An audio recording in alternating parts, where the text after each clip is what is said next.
Well, welcome everybody. Ooh, a little squeaky there.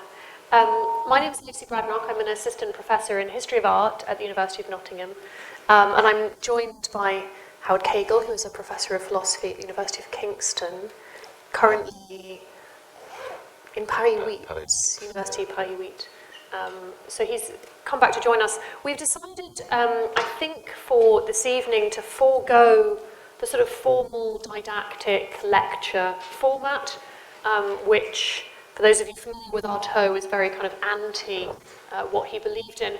So we're going for a more kind of informal conversation, and we wanted to, between the two of us, kind of explore some of the themes that interest us about Artaud and his work, but also about his reception and his legacy and his kind of presence and absence in a number of different disciplines.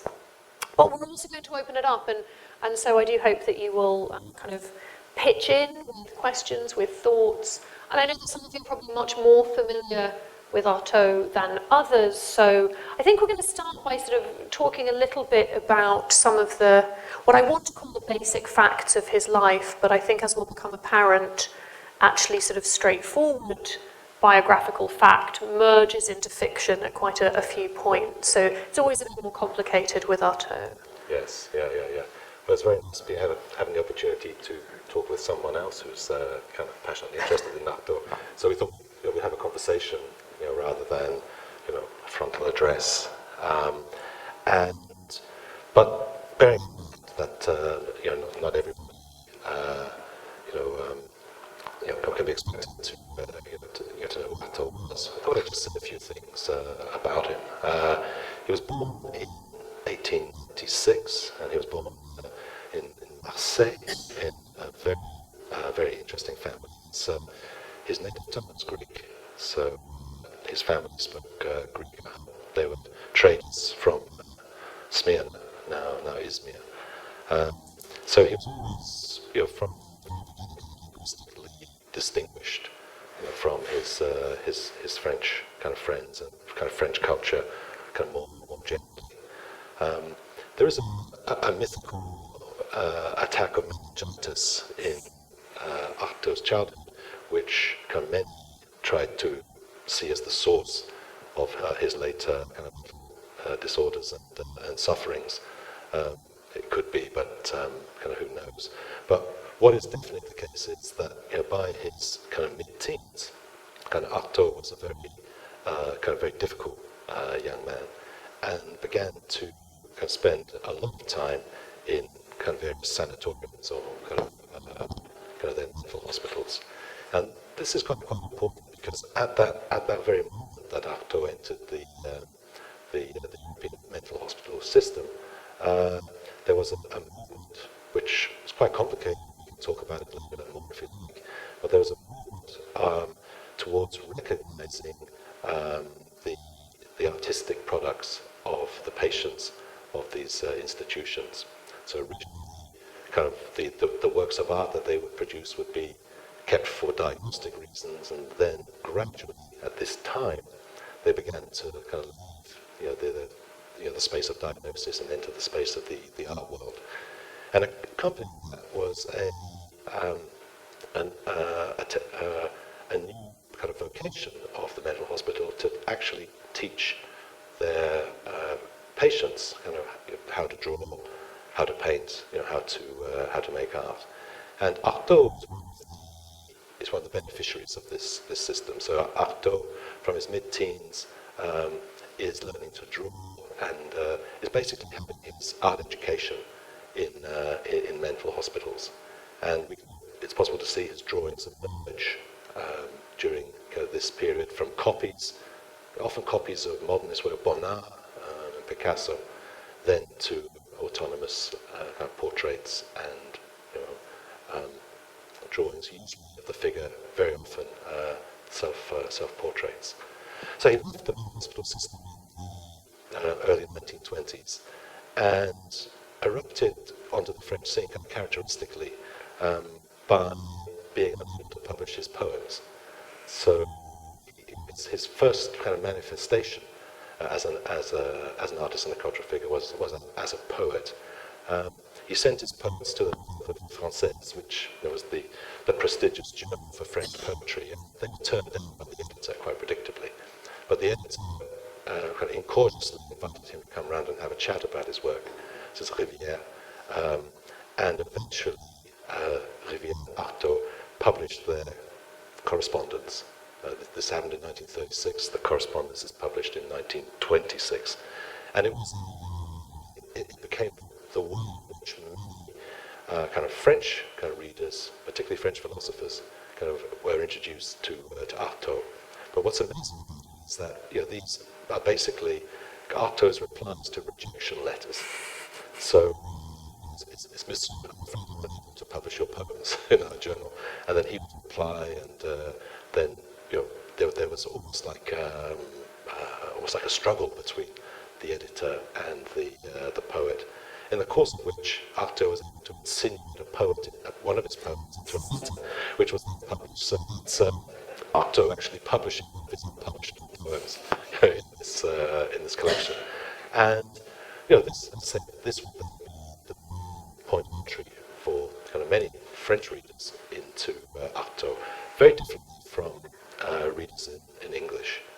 Artaud then went on to work, although he wrote some interesting collections of poems in the 20s, the Nerve Meter above all. But he began to become associated with Surrealism.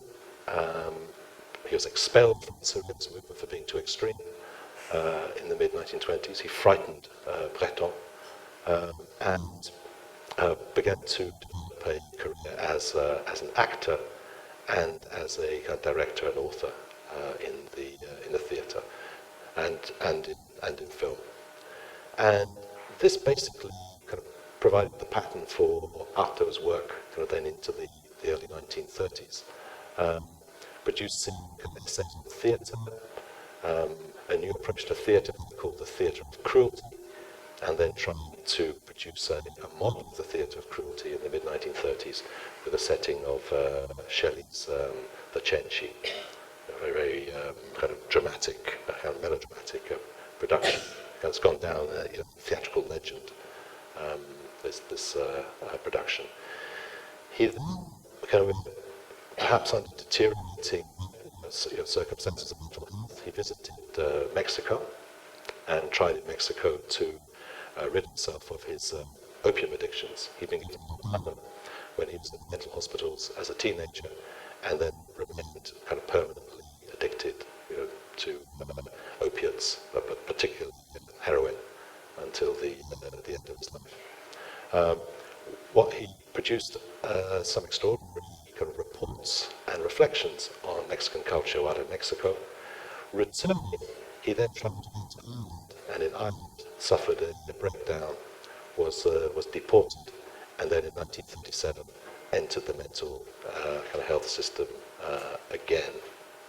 And this then begins a controversial period of Artaud's life.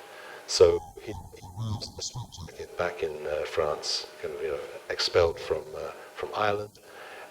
He's kept without anyone's knowledge an asylum near Nottingham for some weeks, and then he's transmitted to the Hospital of Sainte-Anne in Paris, which was the main hospital for diagnosis, and then basically sentencing after that.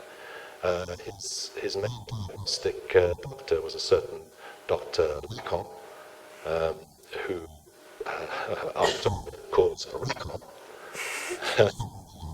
There's probably a reason for that, but we have to speculate on it. Lacan said there's no possibility of a cure. This man is lost to literature. And that diagnosis then kind of seemed Artaud's fate, and he was sent to a mental hospital near Paris, but one which was basically, at that point, a dormitory for the incurably mentally ill. Now, in 1939, that became a very dangerous place to be, because with the German invasion, a policy was practiced which was known as the soft extermination. So Artaud in the hospital And his findings in 1941, they knew that there was systematic of the inmates of mental hospitals in Poland. This kind of had a room to them, and they were increasingly agitated, quite properly fearful that this fate was awaiting them. In fact, there wasn't, the direct kind of murder of the kind of mentally ill in France. Instead, there was systematic starvation. So the government cut off all resources to mental hospitals, like everything. And those kind of patients that survived just because the directors of the hospitals were able to, sometimes at their own expense, kind of procure kind of provisions of food for them. It's estimated that over 40,000 patients in French mental hospitals died of starvation. And by 1943, Artaud was very close to becoming one of them. So it's important as well from the 1940s to remember that he's suffering kind of acute starvation, and also the fear of kind of murder by the German occupiers. His friend was so disturbed by this that he arranged for Artaud to be transferred to the hospital near the border with Vichy France, that is on the borders of occupied France, and then he was smuggled over the border legally and taken to the mental hospital of Rodez, which was presided over by Dr. Verdier. So we might see a little image of Dr. Verdier. He's a very controversial figure. Meet your psychiatrist. I think dressed as an architect. Verdier was he was a friend of the surrealists. He was also considered himself to be a surrealist poet, and he received Artaud as he wrote his Asylum, which otherwise kind of catered for kind of land farmers. He kind of welcomed him as a literary celebrity from Paris, and kind of gave him a certain degree of recognition. So he invited him to eat with his family, and tried to introduce a more kind of human regime. He also he invited Artaud to Rome. He gave him writing materials, set him the task of translating Lewis Carroll, who Artaud kind of despised, and then sort of tried to help Artaud by using one of the very latest techniques of psychotherapy, one of the few techniques of psychotherapy available at that time, which was electroshock. And this remains extraordinarily controversial, as does the technique of electroshock, which is still used for certain cases of depression. Artaud was subjected to scores of sessions of electroshock, even pleading not to be given it anymore. But he was basically over 3 years shattered by these repeated electroshocks. I say it's controversial because some psychiatrists, even who interviewed Verdier, was very critical of this practice. Even he began to wonder whether there might be some some sense. And this is kind of interesting. You compare the first 2 images. You can look at this. So this is it's basically before and after kind of exercise.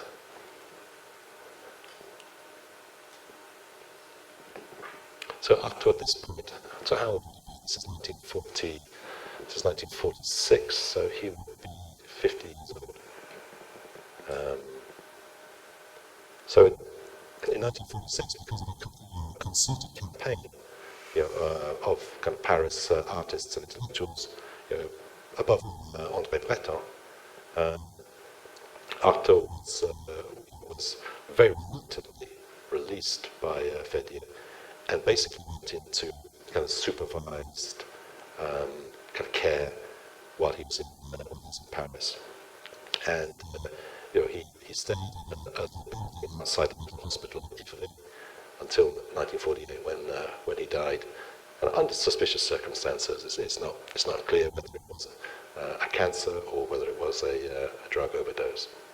In those last kind of years, the last 2 years, he produced some of his most important work. He produced Van Gogh, The Man Suicided by Society, and he produced his radio broadcast, To Have Done with Judgment of God.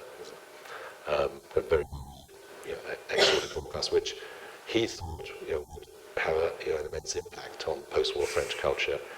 Obviously, the broadcasters thought it might too, because they pulled it at the last minute. So it was just performed for a private group just played for a private group of listeners. So that's the basic. Yeah. I think I read somewhere that instead of the radio play by Artaud, which in the event was this kind of glossolalic, shrieking, scatological kind of rant of a radio show, they played a program encouraging French citizens to kind of be positive towards American culture in the era of the Marshall Plan, which seems so kind of entirely different as to almost be funny, or actually to be funny. Interesting that actually the first kind of radio premiere of that radio show happens in America in the early 1960s. So there's a kind of weird irony there, I think. I mean, it's interesting. It became a sign of authenticity. So listeners to Artaud felt that the broadcast was Artaud. Kind of forgetting that this was Artaud playing a role for a radio broadcast. Very, very complimentary. I think it's that because he, when he spoke about Artaud and Artaud's drawings at the museum, he began by playing some of this as if saying Artaud was with us, and to try and imitate it himself. So cases of kind of enthusiasm to trying to outdo it in their performances. I'm sure this shows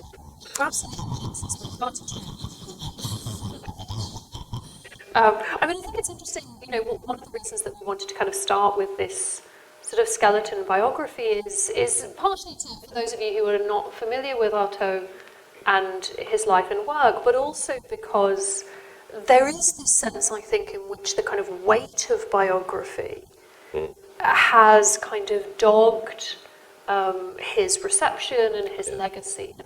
And it seems impossible somehow, with Artaud more than anyone else, to kind of struggle with his work without somehow trying to get a grip on him as a person. And that kind of conflation of the work and the man, I think, is really problematic and very widespread. There seems a kind of need somehow to understand the work as a kind of portal into Artaud. And in part that must be to do with the kind of role of art in therapy, but there's also something else going on, I think. That very first book with because I don't like your poems, but I think they're a sincere expression of a person, and so Artaud is kind of just to make a decision about how he's going to deal with that. So he helps out, so he says, yes, I don't have the right to speak because I've suffered more than in the history of humanity. Basically, saying, well, this is what you think, then I should give to you what you want to hear. And I think it became almost a defensive tactic that Artaud would apply in many different contexts, especially the radio broadcast, because he's being seer in the radio broadcast in a way that, and it crafted this appearance as well. But it's thought to be just a sincere expression, of madness, whereas in fact it's something very carefully mise en scène, which is one of the main terms, something that's very carefully kind of produced and presented. Yeah, and actually it's quite a different experience reading the script of that radio show Yeah. from hearing it. And as you say, kind of, I think it's very easy to think that that's just a kind of spontaneous expression of insanity, whereas actually it is this very carefully written, you know, at times ranty, and kind of nonsensical, but deliberately so, that there's a kind of way in which he is using that as a mode of expression.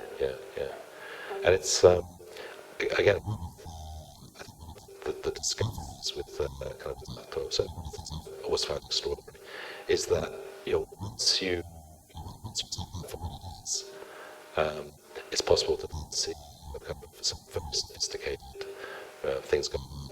You know, for the French reception, you know, those letters were your other way, and then basically, you know, you can always separate the readers with those who kind of take the side of and those who can understand what Artaud is doing.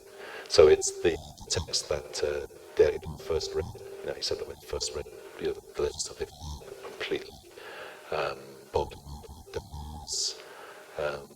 show. You know, it's the point of reference for the French reception of Artaud.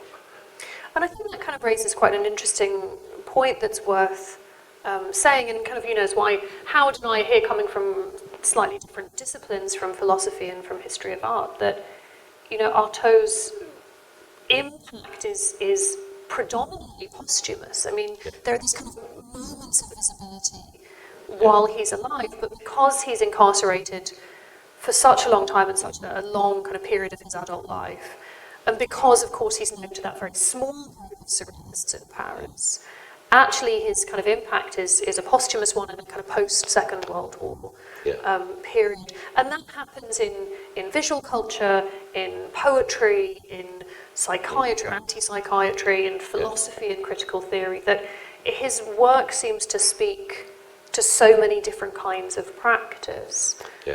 And I think it's kind of, and yet, in the histories of those kinds of practices, his name seems kind of curiously absent quite often.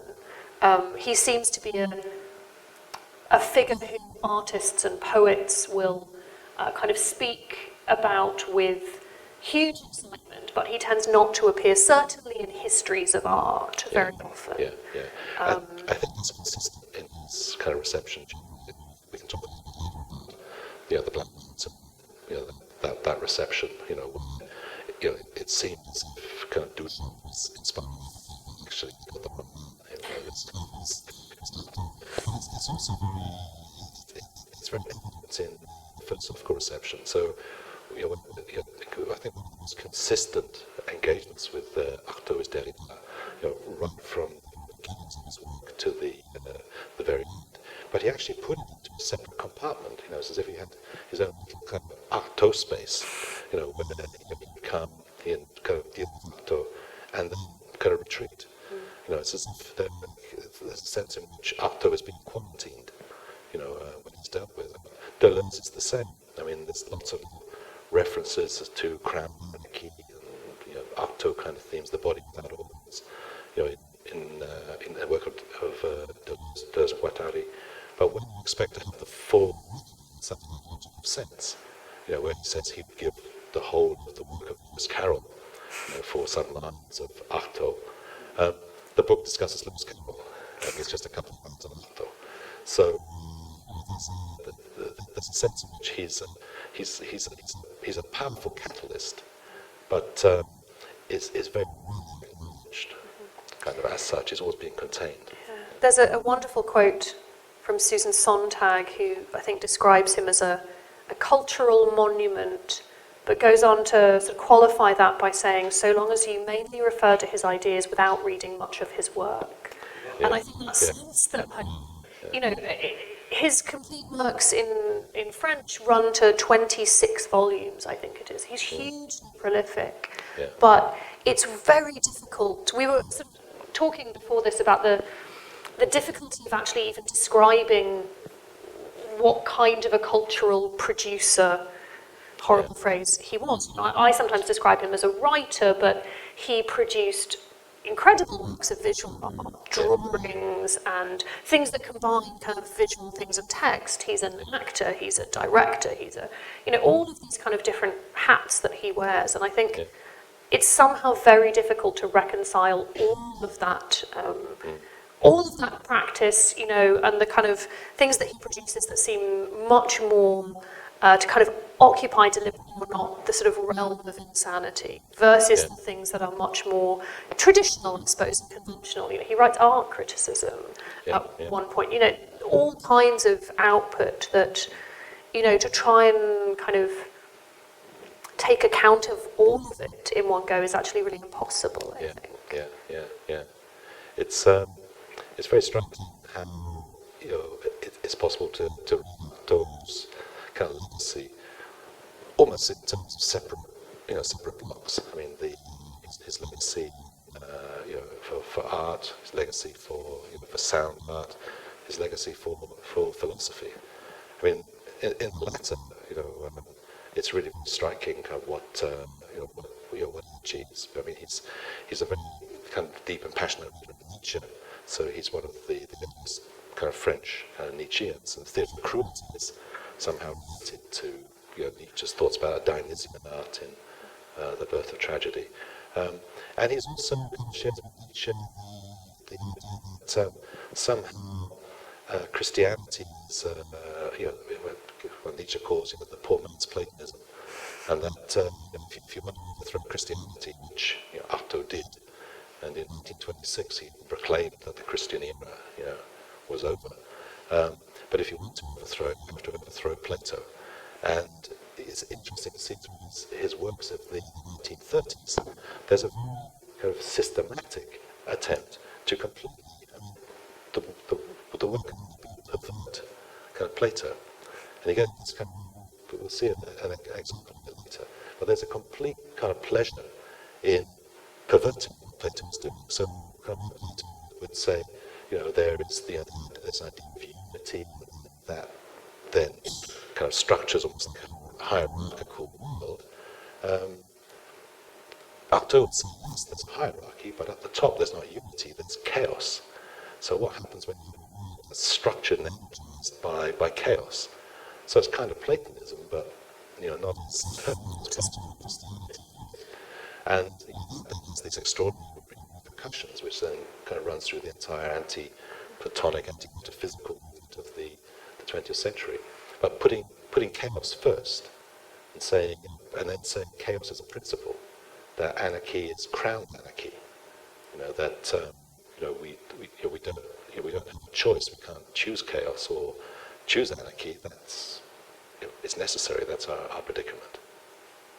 It's interesting to think about how that then restructures everything that we think that we know about artistic production, about the kind of production of thought, about the kind of cultural realm in general, that if your starting point is chaos, then, when Artaud writes on theatre, he's sort of writing against the kind of hierarchical arrangement of theatre and, against kind of rehearsal and text, but at the core of it is this question of what does a kind of cultural space look like? What does production look like? What does meaning look like if actually chaos is your starting point, rather than, kind of rationality and the kind of, rational convention of theatre or of art or of, writing. So first of all, there's a text to be performed in the theatre, and he loves that. Actually any production has to be kind of true to a text. He preferred a far more kind of chaotic. Instead of a performance, he would propose a mise en scène, which is basically preparing the scene. Which chaotic happenings could happen. Kind of very different idea from perform text with a certain finality. This is kind of systematic infidelity that Artaud is pursuing. And that means, of course, that there's no kind of rehearsal and repetition. There's no way that you can kind of predict what's going to happen, but nor can you sort of repeat something, and that kind of ability to rely on texts, on things that you kind of know and are familiar, just disappears completely. Yeah. So each time there's a performance, it somehow has to be, producing extreme risk. I mean, one of the things that was found fascinating about kind of Artaud is that he expected. He said when the audiences come to the theatre, they have to kind of come with the assumption that they're risking their lives, or their souls. So you don't to have you go there to learn about your limits and kind of how much you can take. So it's a very much also this is a return to ancient tragedy as well in a sense that this is where the polis or the state kind of tests its own limits, and it shouldn't be comfortable. I mean that's why he calls it cruelty, the theatre of cruelty. It's not because people are cruel.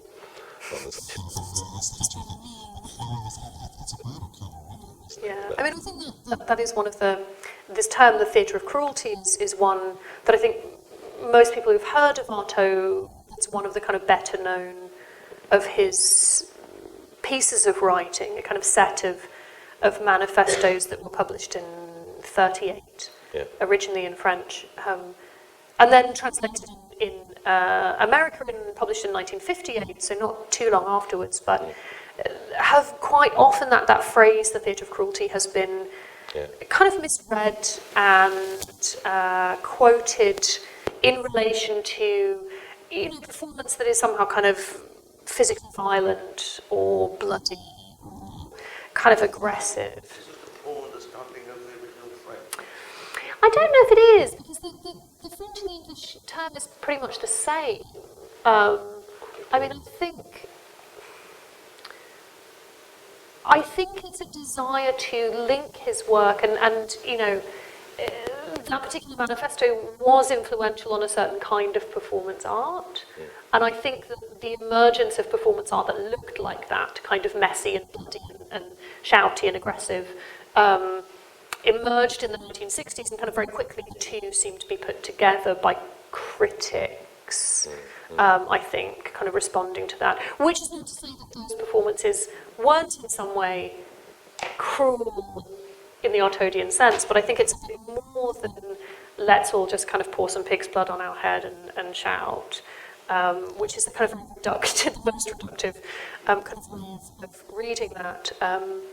And instead there was this kind of rigour, I think, that it's about, as you say, kind of testing, knowing your limits, exploring those boundaries, and it's about a kind of commitment, physical commitment and kind of emotional commitment, and that is something that takes a kind of lifetime in a way. That is, it's much less kind of spectacular than perhaps the term the theatre of cruelty might imply. We sort of think of that and think of a particular kind of spectacle in our head, but actually it can be much quieter than that, I think. Yeah. Well, it's basically about, I think with Artaud, it's about taking kind of art very seriously. And sometimes it's quite shocking how seriously he takes it, because he says, unless when painting, unless it kind of, unless it shapes your world, then it's a waste of time. I mean, that's that sense of cruelty. That you mustn't walk away from a painting having been kind of mildly entertained. It's a broken entire sense of pleasure, which kind of pervaded the last 200 years of European kind of thinking about art. But it's a sense in which that when you look at a painting or attend a work of theatre, everything's at stake. And Artaud himself, he believed that if you're not prepared to risk your sanity as a producer, then what you're going to produce is cheap and imitative. It's a very unforgiving model. Yeah, spindles, that would. Yeah.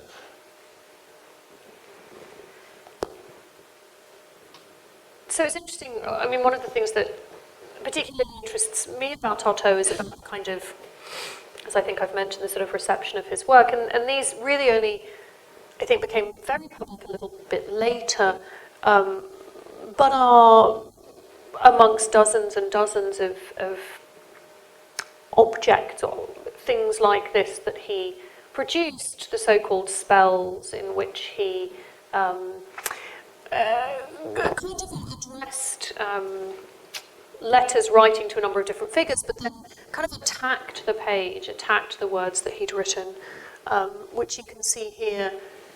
They were part of a really interesting exhibition on Artaud back in 2008 at the Bibliothèque Nationale, where they showed all of the kind of wealth of archival holdings that they have, his sketchbooks, his notebooks, but these I think are among the most kind of powerful and really sort of they capture in a very sort of visual way that sort of attack on words and on expression. Yeah. Albeit in quite a spectacular way and quite a violent way. You know, there is a real kind of violence enacted, I think, on the page and on the word itself. And he writes kind of very self-consciously about writing and about the problem of words as expression, about words failing you in both senses, about being kind of lost for words, but also words not being sufficient and somehow being treacherous. Yeah. Also using fire as an artistic medium. You know, so sometimes things are sort of, are burnt through with cigarettes or flames, and these would be sent to kind of friends and enemies. I think he said one to Hitler. Yeah, he wrote to the Pope. Yeah. But I mean, it's and at this point, the whole question of madness or sanity comes up because one of the, at that time it was believed that one of the triggers for certain forms of schizophrenic suffering was the lived, what they called, Toscaeus, the psychiatrist called it this, the lived experience of the end of the world, and it was part of this sense that the world had ended or was ending, and that the actions of the particular individual would be crucial for what would come next, or whether there'd be a rebuilding of the world. And often those spells are read in that context. That he's that these are kind of objects, or actually they're not objects. I mean, they're almost incantations. That are trying to delay the end of the world for the people that he sent it to, or in the case of others, trying to accelerate that. But it sort of underlines again the sense that he had, the sense of the very kind of powerful idea he had of visual art, or art generally. At this point, that getting it right could be the difference between the world ending or the world continuing. Kind of characteristic of a lot of work that was produced in kind of mental hospitals, up until the 1930s. And one of the really interesting things that comes out of that idea is that actually, although these kind of date from that very late period and can be and should be read in relation to what's going on with him personally and psychologically, but also kind of socially and politically, there is actually a remarkable kind of consistency in his approach from things that look like this to very kind of lucid essays that he writes and publishes a couple decades earlier. That approach kind of runs through them all, and though the mode of expression appears very different between the very kind of lucid and the sort of crazy and violent, actually that strategy is ongoing, and it's a very kind of consistent approach to the power of all kinds of kind of artistic production. You were saying earlier that you found it difficult to reconcile all the diverse words that Artaud used to, in a sense, a single individual. Maybe I've just done that. I'm wondering if that, and what you're saying now, is slightly part of the problem. Yeah. Imagining that there is a single individual behind these things, which is then producing that, even when there should be some coherence and some stability, is maybe exactly the opposite of what Artaud Yeah, I think you're absolutely right. And maybe what he's trying to do is dismantle the idea of there being that. So Yeah. what should we look at is the word in each context, rather than trying to recompile Yeah. the individual who has been dismantled by the various processes. Yeah, I think you're absolutely right. And it's interesting that despite all of that and everything that one reads is a kind of dismantling of that subject. And has been read, I mean, certainly by someone like Chris Daver in exactly that way, as a kind of sort of shaking down of the unitary subject. It probably would be very frustrating for Artaud to see this reassembling Yeah. as a person around which this whole process. Yeah, and it's interesting because actually what kind of comes out is that somehow if you try and do that, what you're left with is multiple versions of Artaud. I mean, I suppose what I was kind of trying to express was the way in which different bits of his work have been kind of picked up in different arenas and by different disciplines, so that you tend to kind of find in theatre practice, you know, people talk about the theatre of cruelty, but not other bits. And there's something kind of interesting about putting it all together.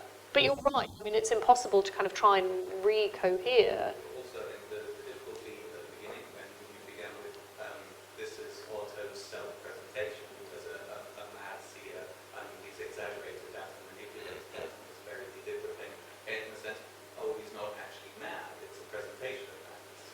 So the commitment to whether this is really his voice or whether this is a manipulated voice which is other than himself, is well very difficult call to make, because what is the mad or the sane person apart from their presentation? Yeah. As if there were someone behind their presentation. Yeah. I think it's, I mean, Artaud is absolutely consistent in his kind of, you know, attack on identity, and so it's very, in his more philosophical work, when he replaces identity with chaos, I think it's very, you know, he offers us a clue for understanding him. You know, that this is basically, 52 years of chaos that we're being confronted with, and it's not that is somehow, you know, an identity, but he also said that, you know, it's crown anarchy. There's a necessity to that chaos. That in fact, you know, the chaos is in a way less random even than identity. And I think, you know, particularly when Artaud, it's very difficult because we're not used to thinking chaotically, or, you know, to thinking, you know, with kind of chaotic rigor in the way that he's recommending.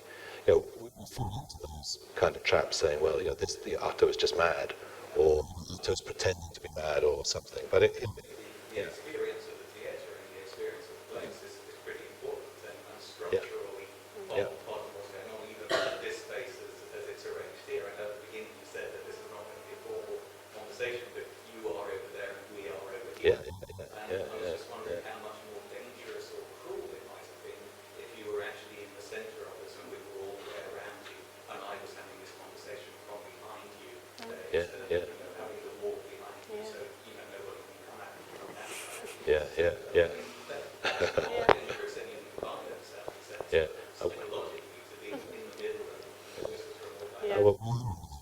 So we've got the remains of Artaud behind us. He's coming to get us as well. That's for sure. I think you're right, and actually, you know, if you're kind of thinking about the mise en scène, I mean, this is better than the banked auditorium, which I suppose was our gesture. But yes, I mean, the two of us would be in different places and potentially talking at the same time, because then there's no way that there's a kind of single focus of attention. So then that meaning is sort of dispersed, not just in terms of us and you guys, but also in terms of kind of our relationship to each other and the kind of simultaneous production of meaning. So it then would be sort of impossible to follow anything. And I suppose, you know, when we see... It might be impossible to follow in a coherent way. Yeah. You know that. But it would be a different experience. Yeah, absolutely. And meaning would come out of that. Yeah. I know it's difficult. I think it's always really hard with Artaud kind of trying to write in an academic way about Artaud, because so much of what that work does is kind of beat against that sort of writing. And so I think kind of from, within a university, kind of trying to write academic papers that somehow take into account the problems of that is something that I often struggle with, because it's, if you don't kind of entirely dismantle the whole system, which would be lovely, but is kind of hard to do professionally, it's hard to know how to kind of, I suppose, what to do with it, in terms of one's own kind of mode of expression. It becomes a question of curation almost. I mean, how do you curate kind of Artaud? Because there's no doubt that there's a vulnerability and bitter internecine warfare between the family and and Artaud's friends, between Artaud's friends and his drug dealers. The legacy is one in which there's intense conflict and anger. So there's a sense in which we face precisely this problem of how to then talk, in a way, that kind of seems to be conventional. Introducing Artaud.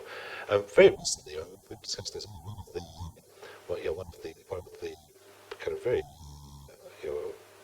kind of surprising evidence of Artaud, Sylvain Nottingham. He's sort of recently, his most recent kind of text, Mad Like Artaud, kind of basically kind of gives up on that and kind of just goes mad with Artaud. And the option, I think, which Derrida also took, let's howl like Artaud. It's the one that you kind of invited us to contemplate it.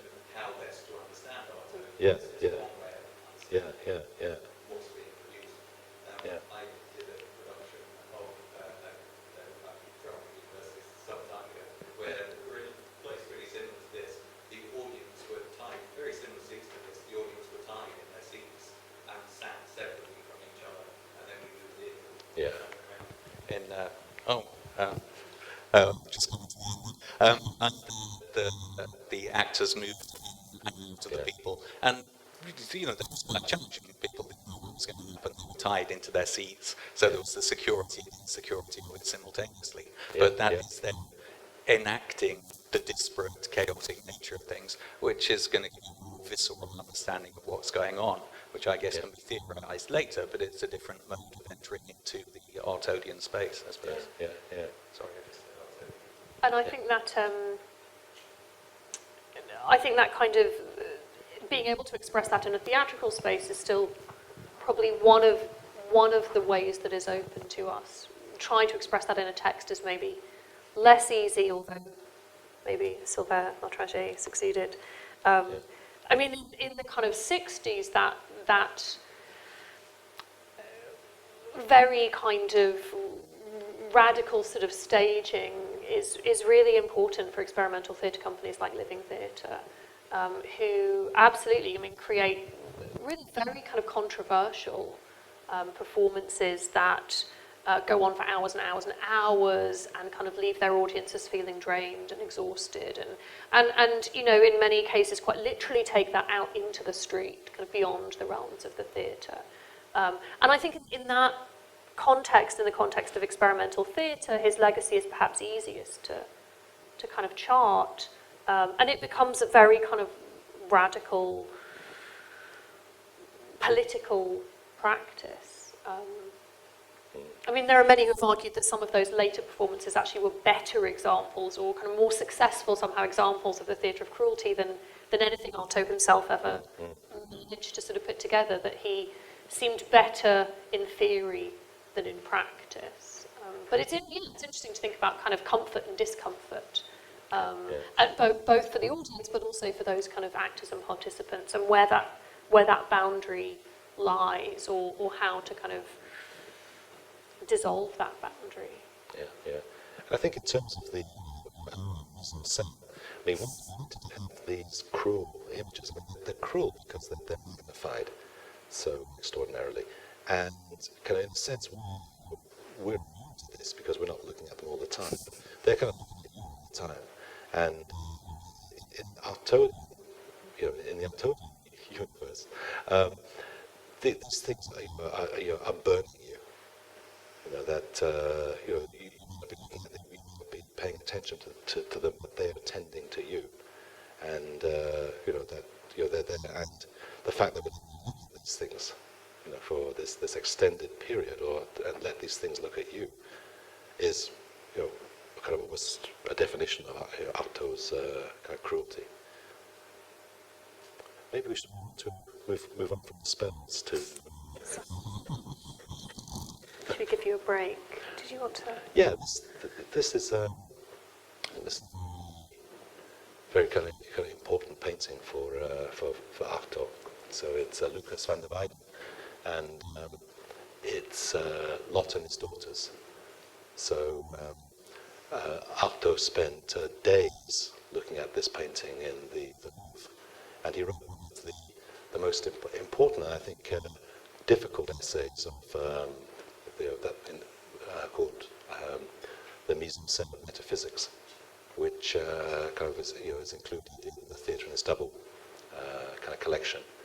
And he basically reads this image as an anti-Platonic image, as an image of the end of the world. So it's the biblical story of Lot and his daughters. He thinks kind of the world has ended, and he has to repopulate the world. But the only women available are his two daughters, and it's so. First of all, then it's a scene of complete transgression of the incest taboo. It's fascinating because it's transgression of the incest taboo in the name of civilization and the world, and it becomes for this particular painting for Artaud became an instantiation of this kind of chaotic Platonism that I was mentioning earlier, and he discusses it in these terms. So he sees there's a complete perversion of the family scene with kind of Lot and his daughters. There's a complete perversion of reason by the use of alcohol. So you see these three great kind of vats of alcohol that's being prepared, and then he was particularly fascinated by the theme of fire and the way in which fire appears kind of in this. So behind this, there is literally the end of the world with the sinking of the boats, the destruction of the city by firebolts, and then in the middle of it, this kind of scene of a transgressive reconstruction. He later reads into a lot of the images, kind of parallels to Plato, particularly the figures going across the bridge, which is like Platonic ideas kind of being participated. A very extraordinary kind of image, kind of on the whole. Then the theme of fire is also kind of key to Artaud. It's really the medium that he tries to deploy whenever possible. So here we have the tamed fire of the lamp, and then this cosmic fire that's destroying the world. But I think one thing we can take from Artaud's fascination with this picture was his sense that the world was ending. And he said in the late 1940s, saying that that surely I was seeing the end of the world in the 1930s. That world that was being overwhelmed by Nazism and fascism, and in some sense he thought himself as having kind of anticipated the Second World War and the catastrophes of the Second World War. So he sees this image as somehow an image from the future. So he never saw it as a work of history, but he saw it as a work of artistic premonition. Which is interesting, because then his own work from the 30s becomes kind of taken up in the Cold War period by writers, by artists who see that as a description of what they are facing, and a kind of whole new kind of attack on world order, I suppose. But the idea that this kind of writing from France in the 20s and 30s then becomes a kind of call to countercultural movements, to kind of anti-authoritarian movements, particularly in the US, I think, but in other countries also in the 50s and 60s is kind of key. For them, he is this kind of prescient voice that, you know, allows a certain kind of political positioning. And, you know, many of those kind of texts, including his radio show, are seen as directly kind of anticipating that kind of Cold War trauma. And I think it's that's kind of evident in the fact that, you know, the difference between the founding texts of the French Artaud and the English language Artaud, because the English language Artaud is above all primarily the theatre of its double, you know, which is just another one of these Artaud texts, kind of for the French. You know, the Jacques Rivière letters are the real kind of focus, and I think it's just such a fascinating history about the way in which Artaud then entered into particularly the second avant-garde and the American avant-garde, and kind of shaped an entire practice without necessarily being kind of cited. I mean, it's a whole Black Mountain kind of experience, isn't it, there? Yeah. So we see, I mean, it's interesting to see he kind of exists in the States on both coasts. You know, he's hugely important for beat culture, and some of his work is translated by beat poets, and it appears in kind of beat poetry journals alongside, Allen Ginsberg and those sorts of writers. And is kind of in circulation unpublished also, in translation, translated often by poets who don't speak particularly great French. And so you get this kind of almost like beat version of Artaud, but also, as you said, Black Mountain College, where the theatre in its double is translated by Mary Caroline Richards, and where people like John Cage and Bob Rauschenberg are reading and discussing Artaud in the early 1950s. So even before that book comes out. Yes, so also the collective translations they knew was important. It's interesting that Cage says that he was told no to Artaud by Pierre Boulez, of all figures, who thought Boulez would be kind of like the rationalist, other side of Artaud.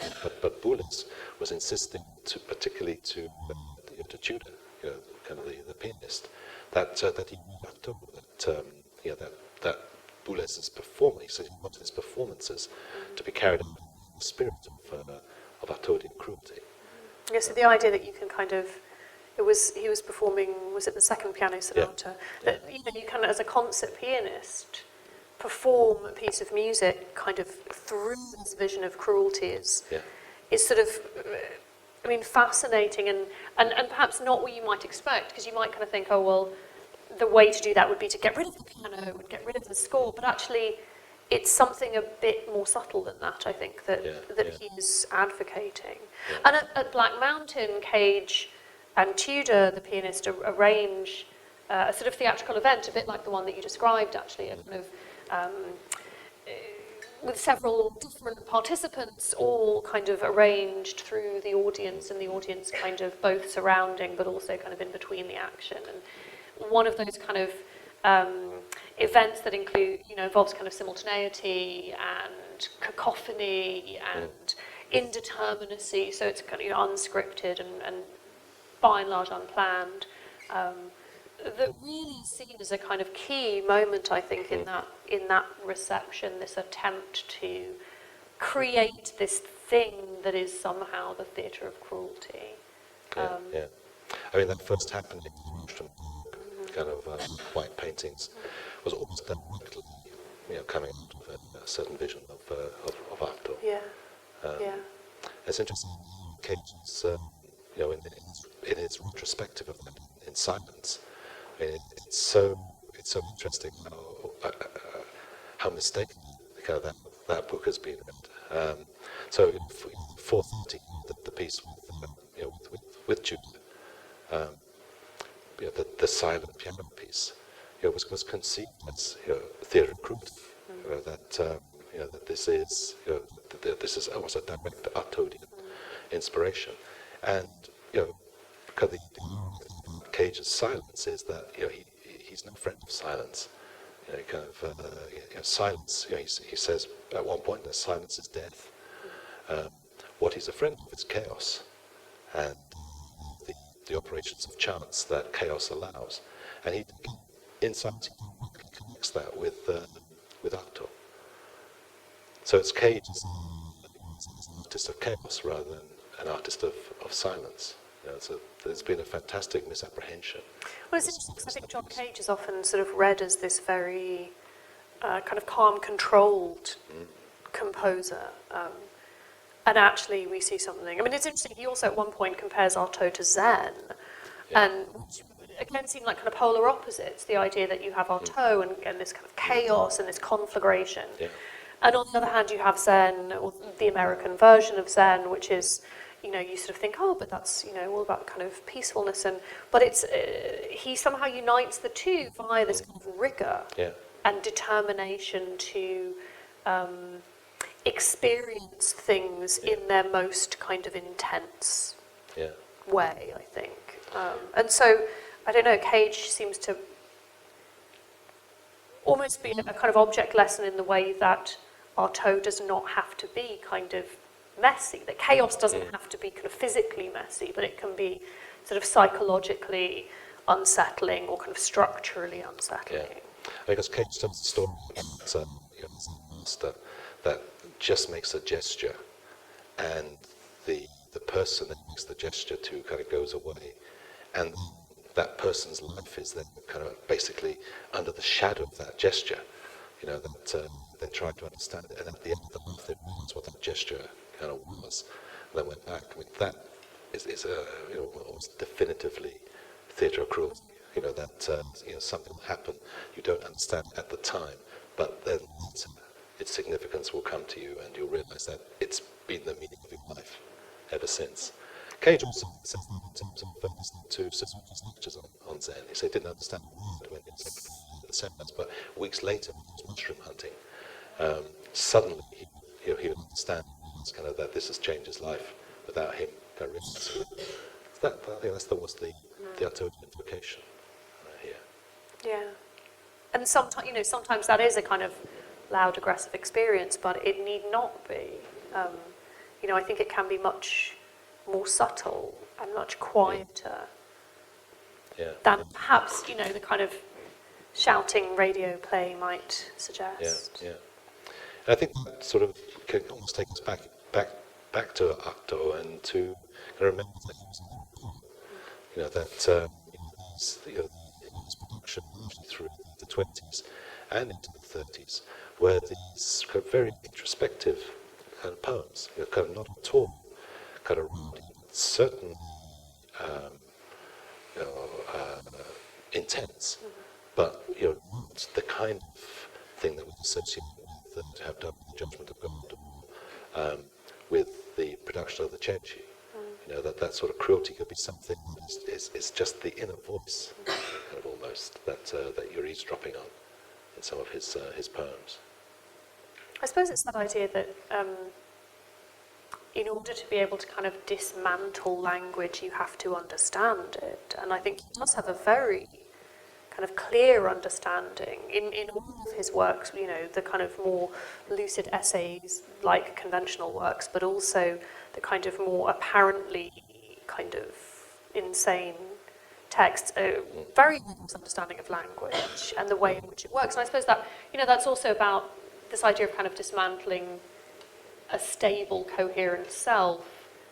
He plays with fictions and with personas and with pseudonyms, and he, I think, seems to be kind of very deliberately occupying a number of different selves and kind of moving between them as a way of kind of attacking that idea. One of the questions with cruelty, I guess, would be cruelty to whom? What is the cruelty? And who is being cruel to? Yeah, Who is the yeah, object of cruelty? Is it the audience or is it Artaud? Yeah. And maybe chaos is not the cruelty. Maybe chaos is the liberation. The cruelty is the opposite of what we do. The cruelty is perhaps normalcy. Perhaps there's something very cruel in this presentation now. Perhaps there's something cruel in listening to Radio 4. Definitely.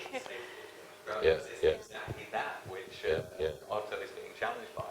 And what we see as cruel, as you're saying about chaos, I mean, personally, I meditate in shopping centres. I think if you can meditate in somewhere which is nice and quiet and calm, then maybe you're not really quite there. Maybe that's what John Cage is getting into in the similarity with peace and Zen in the midst of chaos. Is a fairly Zen description of what meditation is. Try to meditate in the Victoria Centre. I mean, I wonder with cruelty whether it is a kind of transitive thing, whether it is that the cruelty is being enacted on someone, or whether it's sort of cruelty, I was going to say towards the world, but I don't really mean that, but I'm not sure I don't know if it has a subject, or whether it's a kind of state of expression, or a kind of state of being that isn't necessarily aimed so clearly in one direction. But I think you're right, it's not kind of necessarily just aimed outwards from Artaud, it's very definitely kind of aimed back inside as well, at the very least. Yeah, it can almost be associated with the mise en scène. So when you have a mise en scène, whether it's you tie your audience to their chairs or put them in the dark, whenever there's a mise en scène, then there's some cruelty. But I think it's very perceptive what you say, that that's almost there to kind of release kind of the chaos. That it kind of take us to kind of Artaud's politics as well, which are kind of very kind of suitably cruel. I think the best formula for them are what he calls crown monarchy. And it's a term, it's in the subtitle of his kind of historical novels, heavy novels, which is about a particularly decadent kind of Roman emperor. And Artaud did this extraordinary kind of presentation of how, the source of law, the emperor and the source of order is completely anarchic, and what happens when that kind of takes place. And what happens is that it kind of reveals the cruelty of the transgressive emperor, who sells himself as a prostitute, in the streets of Rome. But it also then kind of reveals the cruelty that is required in order to restore order, and the comparison between maybe a misunderstanding of cruelty and a misunderstanding of anarchy, because they're often misunderstood in the same way. And anarchy is often misunderstood as being something which is chaotic, rather than something which is decentralized and distributed in which there can be sort of calmness. So there's a parallel between the misunderstanding of cruelty and the misunderstanding of anarchy in popular terms, I guess. Yeah. And I think that's where kind of Artaud's kind of politics, is to be found in that kind of almost distributive anarchy. It's one of the things that Deleuze saw, when he wrote Difference and Repetition, and the later with his work with Guattari. But it's interesting, I mean, that kind of distribution, that decentering, is a kind of political position, but it's also a kind of cultural one, and that's, working against the idea of a kind of masterpiece or a kind of single focus of attention of... yeah, absolutely, yeah. That actually it's a really nice kind of way of thinking about all of those as somehow kind of united strategies in a way to kind of decentralize, to disperse meaning, to disperse attention, to disperse energy. now probably would be a good time to see if other people have questions or thoughts. I know we've been talking. I was just going to prompt you a little bit. Oh. As you left the cafe to come in here, you were both talking practically about Duchamp. Oh, we were. I was just going to ask you if I could just prompt the two of you to talk about Duchamp and Artaud. Shall we do Duchamp on that? I think this was the moment when we discovered that we had a very common kind of loathing of the legacy of Marcel Duchamp. Yeah. At least it's equity. Yes, yeah. I mean, it's very striking how, particularly the October group, kind of created a historical account of the second avant-garde, of a rediscovery of certain surrealism, by means of mobilizing the figure of Duchamp. And it's very striking how in all of the work, particularly, I just remember his interview. I can't remember the interview. His interview with him when he was trying to get him to say, Duchamp was an important influence, and all. I think I'm at a party once, But what's very extraordinary is that there's a real fear of the second avant-garde somehow coming out of Black Mountain College and somehow coming out of the happenings, because there's a second, almost lineage of art, which doesn't go towards the minimalism and to conceptual art, but it kind of stays with this kind of strong Artaudian kind of theatre of cruelty. And this is what we're talking about. We suspected that even Duchamp was kind of quite amused by this. So he has his 2000 from it's basically asking who is the wanted man. Is it really, or is it kind of another Frenchman? And it is then striking that when you go back and kind of reconstruct, particularly this kind of lineage we're discussing with John Cage, who, for the October account, is the crucial. He's the vector that brings Duchamp's ideas to the broader kind of avant-garde. But when you look more carefully at Cage, as we were suggesting earlier, he's the vector for Artaud. But what's fascinating is that Artaud has to be disowned in some way. And in the whole October project, there's almost an allergy to Artaud and to what Artaud might stand for. I think it's interesting also that the version of Duchamp that we get in that narrative is a very kind of cool, ironic, conceptual Duchamp, which is obviously only really one part, because there's also a kind of erotic, slightly filthy Duchamp.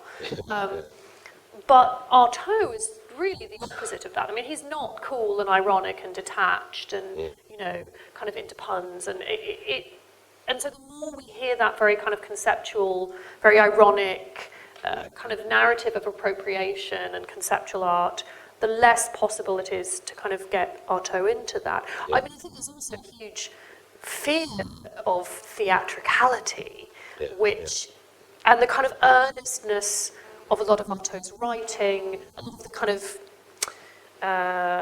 almost kind of painful way in which he writes. It doesn't fit with that kind of narrative at all. And he does, I think, become very unfashionable, along with a number of other writers and a number of other figures.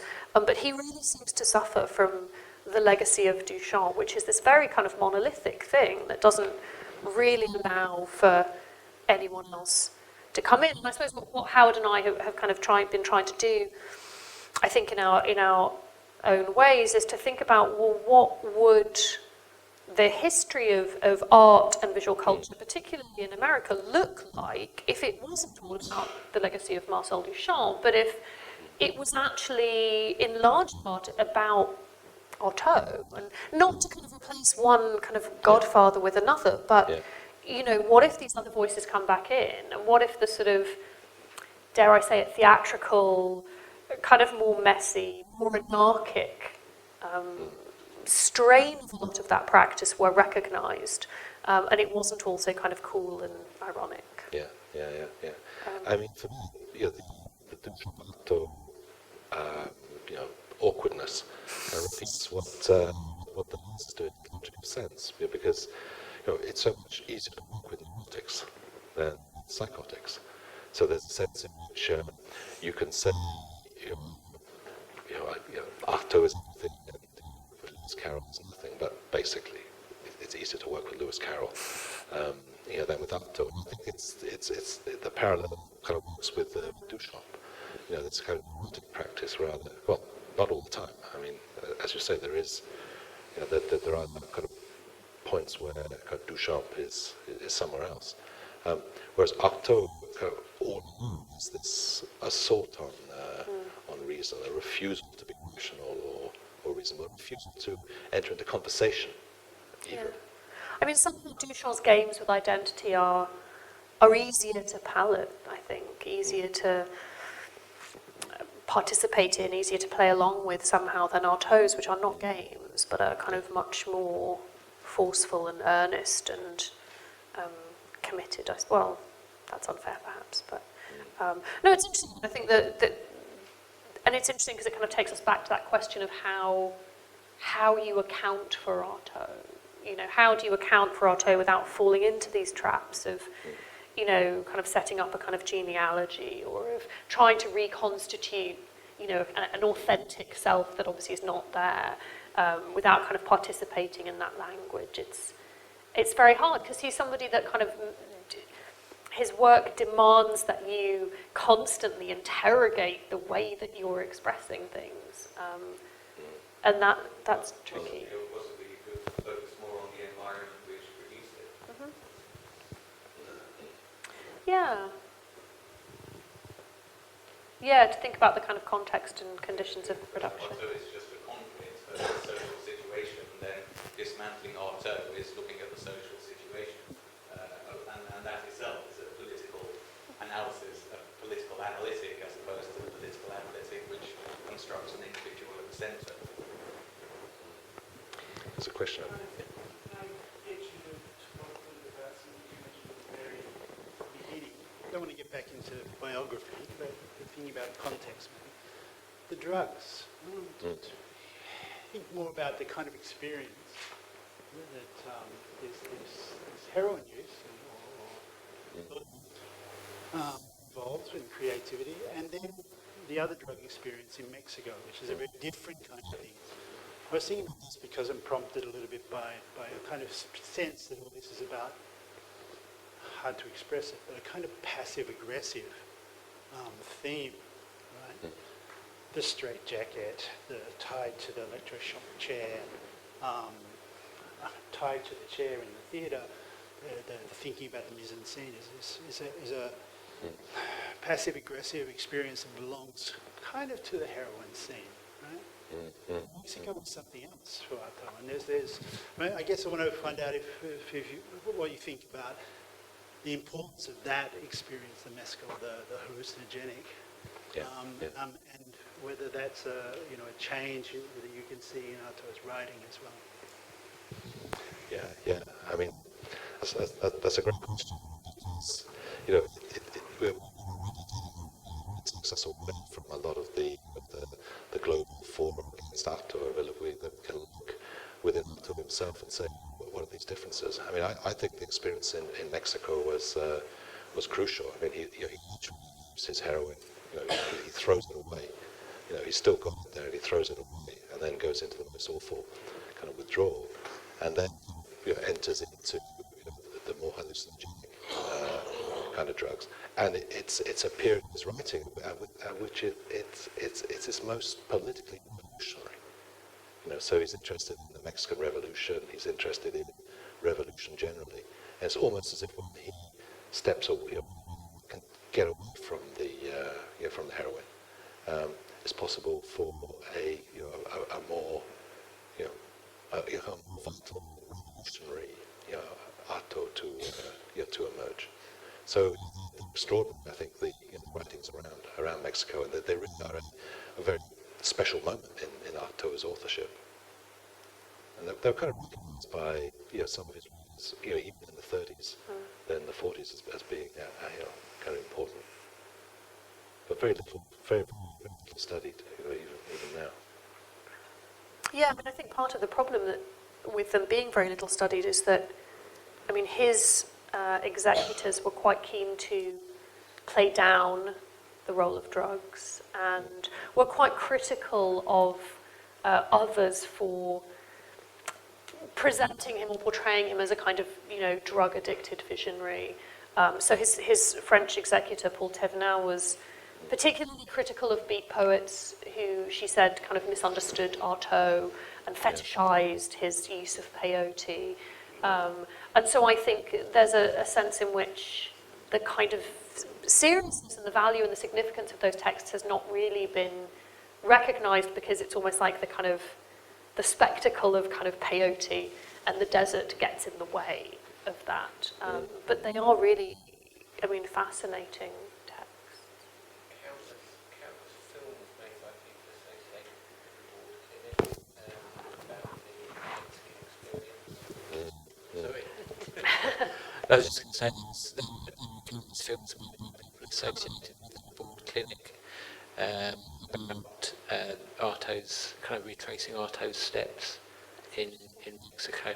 So it's kind of like a pilgrimage of his pilgrimage. Yes, very much so. Yeah. Very much so. Artaud was in Labor, very different versions or kind of takes on him. I remember kind of justifying Fedier's electroshock with Artaud, without any hesitation. So I think itself there was a lot of conflict. Artaud was still kind of problematic there.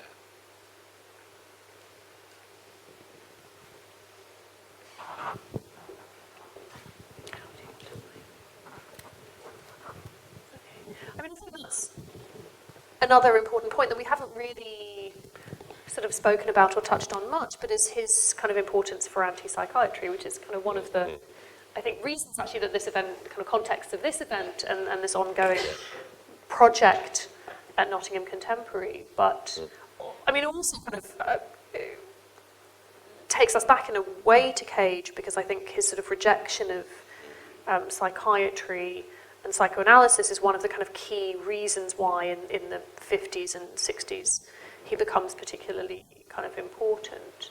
But that controversy has that context also, that we've been talking a lot about his reception in art and visual culture and in philosophy and critical theory, but there's also a kind of psychiatric reception in a way, or there's a kind of role that he plays in that realm too.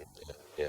I mean, which he consciously fostered, when he came out of this. I mean, he wrote about the experience. He criticised Fedier, and he started this, this consistent attack on the regime at Rodez. It was taken up by other of Fedier's patients. One of the more intemperate kind of attacks on Fedier was by the letterists at Asylum. And at the same time, he was, Fedier's patient, kind of quite surprisingly. But he really tried to make himself into an emblem of anti-psychiatry. It's almost as if that bodily appearance, that haggard appearance, was being recognized by him as an offensive against kind of psychiatrists. But for him, a psychiatrist wasn't just a psychiatrist. A psychiatrist who kind of stood for the power and the application of law on the body. So it was a particularly clear case of something that he thought was a far more pervasive phenomenon. And it's interesting that those images of him kind of haggard and toothless tend to be the ones that were reproduced when his work was kind of published posthumously, that the images that we see accompanying translations of his texts are the kind of the deteriorated Artaud. And we very rarely kind of see the other kind of more youthful images in that context. Although, of course, you know, really, most people kind of beyond his immediate circle would have known him from his films, you know, from his sort of moderately successful acting career. Yeah. So it's interesting to kind of think about, it interests me to think about the way in which he is depicted and how those different versions of him kind of play into different kind of focuses and different emphases in his work.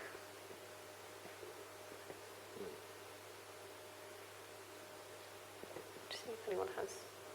I feel like we've kind of stolen the conversation back slightly from. It feels mean somehow to finish on a picture of haggard Artaud. I feel like we should somehow recuperate his youth. And there are some photographs that exist, but if no one, any final questions? Well, maybe.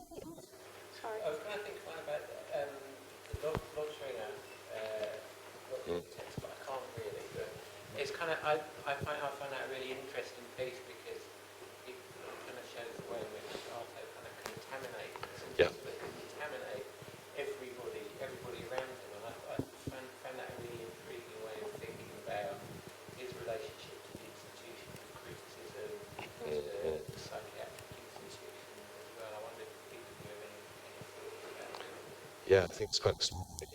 Kind of that text, particularly the Christian, you know, that opens that collection in which Lottingham kind of plays with kind of Celine's anti-Semitism, kind of around Simone Weil and kind of Artaud, and he's deliberately saying, you know, that you know, his discourse on Artaud now is contaminated by, you know, kind of, you know, moments of anti-Semitism in Artaud, while claiming that Artaud was a Marano Jew as well, pretending to be a Catholic. So, you know, that kind of thesis about, you know, Artaud acting all the time, something that wasn't, that was criticised earlier. Lothringer brings on in terms of, you know, the Jew acting as a Christian and overacting as a Christian, linking, you know, anti-Semitic discourses of Celine. The problem is that you know, Lothringer induces his own delirium kind of around this theme, which sometimes seems to touch on, you know, kind of the worst aspects of Celine in his own voice. So it's a deeply disturbing kind of piece of writing. Very much contrasts with his very critical interviews with Ferdier, when he comes over as a, you know, kind of decent anti-psychiatrist kind of figure. And I think it shows that there is this, you know, people kind of have this need to find a different way of writing when writing about Artaud, in a way that you don't see necessarily with other kind of key cultural figures. That it almost seems like you can't get away with not kind of finding a new mode of expression, that you've somehow got to upset your own authorial voice somehow. Well,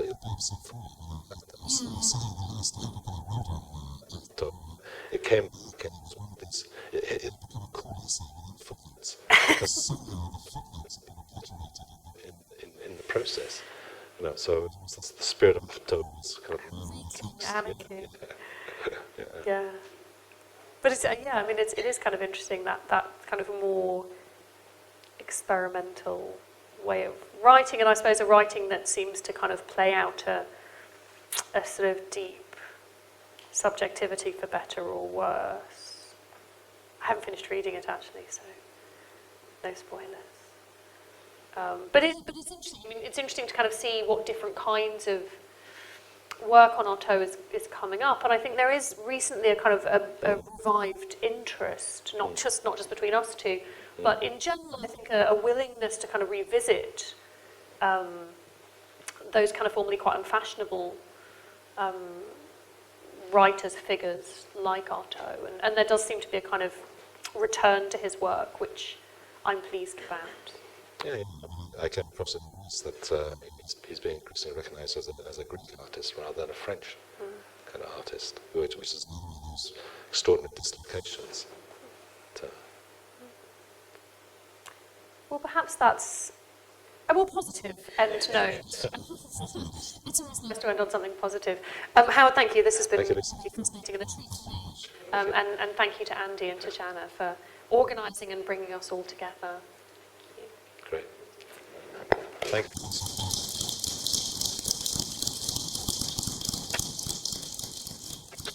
Did we have more pictures that we didn't even... Oh. This was from the bondage.